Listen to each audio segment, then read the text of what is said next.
The magic of the music box. Once upon a time, in a small town, there lived a girl named Lily. She loved music very much. Every day, she listened to songs and danced in her room. One sunny afternoon, while exploring her grandmother's attic, she found an old music box.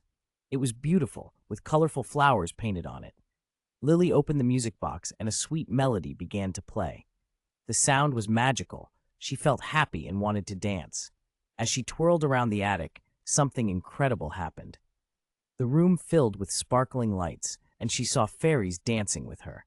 The fairies wore bright dresses and laughed joyfully. They invited Lily to join their dance. She felt like she was in a dream.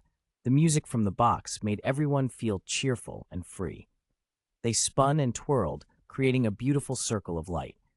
After a while, the melody began to slow down. The fairies waved goodbye and flew back into the music box. Lily closed the lid and the lights disappeared. She felt a little sad, but also very happy. The magic of the music box gave her a wonderful memory. From that day on, Lily played the music box every day. She danced alone, but remembered her fairy friends. Music was her magic, and it filled her heart with joy. She learned that music can bring happiness even when we are alone. And so, Lily danced and smiled, knowing the magic of music was always with her.